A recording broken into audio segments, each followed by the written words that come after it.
আর গ্রামের মসজিদে আমি একজন জুমায় খুতবা দিচ্ছি। খুতবা দেওয়ার ফলে একজন আওয়ামী লীগ নেতা ঝিনেতা থেকে এখানে নামাজ পড়েছিলেন। উনি এই বাজারে বারে এসে বলেছিলেন এই এলাকায় কোনো আওয়ামী লীগ নেই। উনি আমার খুতবা শুনে এসে বলেছিলেন এই অল্প কয়েকদিনের কথা। উনি বলেছিলেন এই এলাকায় কি কোনো আওয়ামী লীগ নেই। একজন জিজ্ঞাসা করেছে কেন, বলছে অমুক গ্রামের ইমাম সাহেব এমন আলোচনা করে। আসলে একমাত্র অন্তরে তাদের আল্লাহর ভয় থাকে। এরা দুনিয়ার কোন বাতিলের ভয় তাদের অন্তরে থাকে না। এরা সব সময় আল্লাহর ভয়ে তাদের জীবন দিতে প্রস্তুত থাকে। এরাই হচ্ছে আল্লাহর সৈনিক, এরাই হচ্ছে রাসূলের সৈনিক। আর যারা এই দুনিয়ার নেতানেত্রীর সৈনিক, এরা যদি একবার নারায়ণ তাকবীরের স্লোগান শোনে, কাজীপাড়া বাজারে নারায়ণ তাকবীরের স্লোগান যদি শোনে, বাতিল শক্তি ভাটর বাজার থেকে পালিয়ে ঝিনেদা পার হয়ে চলে যাবে, কোনো সন্দেহ নেই। কারণ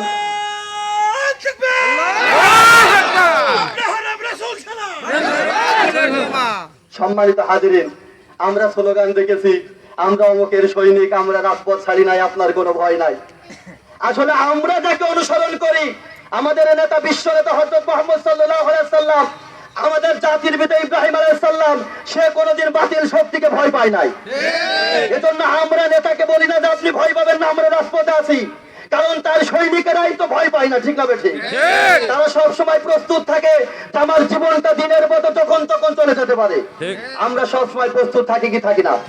আমরা যখন এই আন্দোলনে গিয়েছি, আমাদের বাড়ি থেকে অনেকেই কিন্তু অনেক রকম বাধা দিয়েছে, তাই না?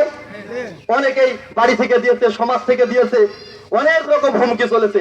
আমি যখন শেখপাড়াতে আন্দোলনে যাই, আপনারা জানেন আমার ভাইকে হত্যা করা হয়েছে, তিনি শাহাদাত বরণ করেছে, আল্লাহ তাআলা তাকে জান্নাত নসিব করুন, বলেন আমিন। আমি যখন এই আন্দোলনে যখন আমি প্রোগ্রামে আমি যখন মিছিলে যাই, আমার বোন ফোন দিয়ে কান্দে। কেন কান্দে? কারণ এই পথে তার একটা ভাই জীবন দিয়েছে।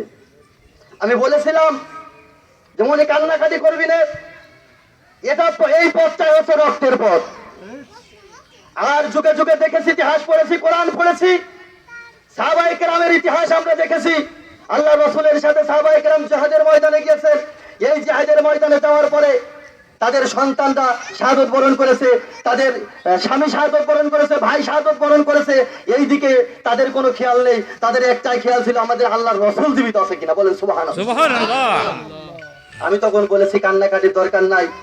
এই জীবনের বিনিময়ে, এই রক্তের বিনিময়ে আল্লাহ তাআলা রব্বুল আলামিন ইসলামের বিজয় দিয়েছে এবং ইসলামের বিজয় দিয়ে থাকে এবং কিয়ামত পর্যন্ত ইসলামের বিজয় দেবে।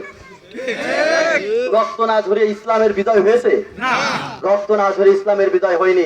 সামনে আসছে বদরের যুদ্ধে যেভাবে মুসলমানেরা যুদ্ধ করেছিল, সামনে কিন্তু আমাদের সেই যুদ্ধ, কঠিন যুদ্ধ আমাদের সামনে কিন্তু অপেক্ষা করছে। আগের যুদ্ধ ছিল তরোয়ারের যুদ্ধ, আর এখন যুদ্ধ আছে ভোটের যুদ্ধ, ঠিক না বেঠিক? এখন কি তরোয়ারের যুদ্ধ আছে? এখন আর তরোয়ারের যুদ্ধ নাই, অস্ত্রের যুদ্ধ নাই। অস্ত্রের যুদ্ধ আছে, তরোয়ারের যুদ্ধ আছে, একতরফা যুদ্ধ। কিন্তু সামনে আমাদের জন্য সেই বদরের যুদ্ধ আছে, ভোটের যুদ্ধ। আমরা যেদিকে সাপোর্ট দেবো সেই দিকটাই কিন্তু কি হবে? বিজয় হবে, ভারী হবে। এখন আমরা কোন দিকে সাপোর্ট দেবো সেটা কিন্তু আপনাকে আমাকে সিদ্ধান্ত নিতে হবে।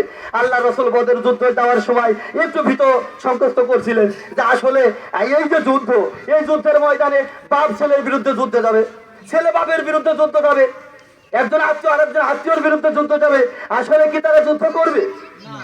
এই অনুভূতিটা আল্লাহ রাসূলের ভিতরে যখন সাহাবায়ে কেরাম দেখলেন যে তার মনটা একটু ভারী ভারী, সাহাবায়ে কেরাম বললেন, ইয়া রাসূল সাল্লাল্লাহু আলাইহি সাল্লাম, আপনার মুখ দেখে মনে হচ্ছে আপনার চেহারাটা মলিন, আপনি মনে হচ্ছে চিন্তিত আছেন। আল্লাহ রাসূল বললেন, আমি চিন্তিত আছি এই জন্য যে এই যে ইসলামের প্রথম যুদ্ধ বদর যুদ্ধ, এই যুদ্ধে বাপ ছেলের বিপক্ষে যুদ্ধ করবে, ছেলে বাপের বিপক্ষে যুদ্ধ করবে। আমি ভয় পাচ্ছি যে আসলে এরা যুদ্ধ সঠিকভাবে ঈমানের সাথে থেকে করতে পারবে কিনা। সাহাবায়ে কেরাম বলেছিলেন, কি বলেছিলেন? আপনি নিশ্চিন্তে থাকেন। আর এটার বাস্তব প্রমাণ হযরত আবু বকর রাদিয়াল্লাহু তাআলা এর সন্তান, উনি যুদ্ধ শেষে এসে বলছেন, আব্বা জান, আমি আপনার অস্ত্রের সামনে কয়েকবার দেখেছি কিন্তু আপনার আমি কিছু বলিনি আব্বা বলে। তাই আবু বকর বলছেন, সেই আল্লাহর কসম, তুমি আমার সন্তান হইলেও তুমি যদি আমার অস্ত্রের সামনে একবার আসতে, তাহলে আমি তোমাকে গর্দানটাই একবার আল্লাহর ধ্বনি দিয়ে তোমার গর্দানটা নামিয়ে দিতাম। কারণ ইসলামের কাছে কোন আত্মীয় খাটে না, কোন সন্তান খাটে না। আজকে বদরের ময়দানের মতো আমাদের সামনে যে দিনগুলো আসছে, আমার বিপক্ষে আমার আপন ভাই ভোটে দাঁড়াইতে পারে, সেটা যদি বাতিল শক্তির পক্ষে হয়ে থাকে, সেটা আমাদের বদর যুদ্ধের মতো আমাদের প্রতিহত করতে হবে। এটা যদি আমরা প্রতিহত করতে পারি, আমরা বদর যুদ্ধের সৈনিকের সাথে আল্লাহ তাআলা কবুল করলেও করতে পারেন, ঠিক না বেঠিক? সম্মানিত হাজিরিন, এজন্য সামনে যে দিনগুলো আসছে অনেক বিপদ মুসিবত। আমরা একটা স্বাধীনতা অর্জন করেছি, তবে সময় খুব সংক্ষিপ্ত। আর একটা কথা না বললেই নয়, এই যে শহীদ সাব্বির রহমান, শহীদ আবু সাইদ, শহীদ মুগ্ধ, এরা জীবন দিয়েছেন। এমন জীবন দেওয়ার জন্য শহীদ সাব্বির, শহীদ আবু সাইদ, শহীদ মুগ্ধ বাংলার জমিনে আছে না নাই? বাংলার জমিনে অসংখ্য আছে। একটা উদাহরণ দিয়ে আমি শেষ করব, সেটা হচ্ছে আমাদের বাংলাদেশ জামাত ইসলামের সাবেক নায়েবে আমির আল্লামা দেলোয়ার হোসেন সাইদের একটা বক্তব্য শুনিলাম। উনি একটা গল্প বলেছিলেন যে তিনজন জঙ্গলে শিকারে গেছেন, একটা হচ্ছে সিংহ, একটা বাঘ আর একটা নেকড়ে পাতি শিয়াল। এখন তিনজন শিকার করেছেন, একটা গাভী, একটা হরিণ আর একটা হচ্ছে খরগোশ। তিনটে শিকার করার পরে বনের রাজা সিংহ উনি বাঘরে বলছেন, বেটা তুমি এটা ভাগ করো।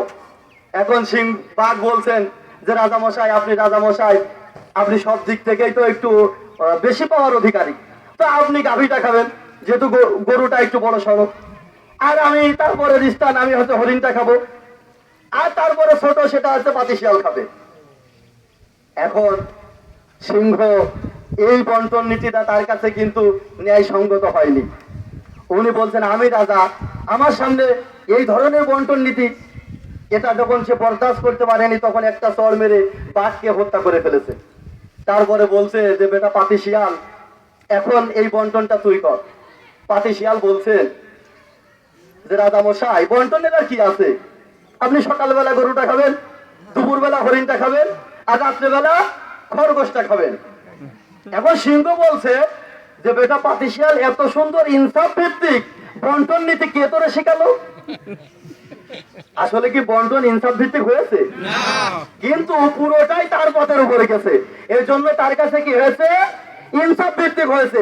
পাতি শিয়াল বলতে, রাজা মশাই, একটু আগে যে জীবন দিয়ে গেল, তার কাছ থেকে এই শিক্ষাটা আমি পেয়েছি।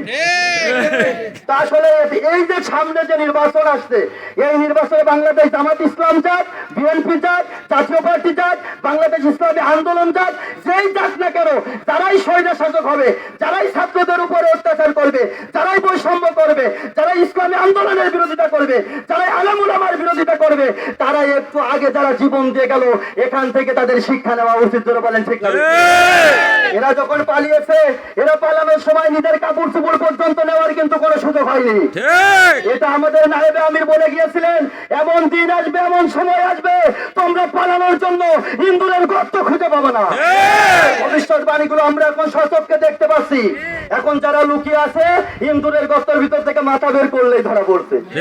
আসলে কথাগুলো যেটা বলে গেছে, বাস্তব না অবাস্তব?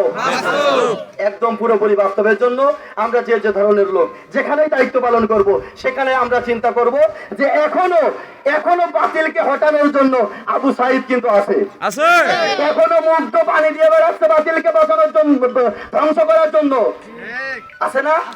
এখন এমন ছাত্র কিন্তু জীবন দেওয়ার জন্য এখন প্রস্তুত হয়ে গেছে।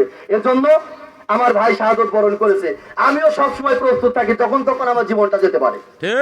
এই অনুভূতিটা আমি মুসলিম হিসাবে, ইমানদার হিসাবে আপনার আমার ভিতরে থাকতে হবে যে আমার ভাইয়ের জীবন দেবে, তবু আমি প্রস্তুত থাকবো, আমার জীবনও তখন যেতে পারে। আমার সন্তানের জীবন দেবে, আমি প্রস্তুত থাকবো, তখন আমার জীবনটা যেতে পারে।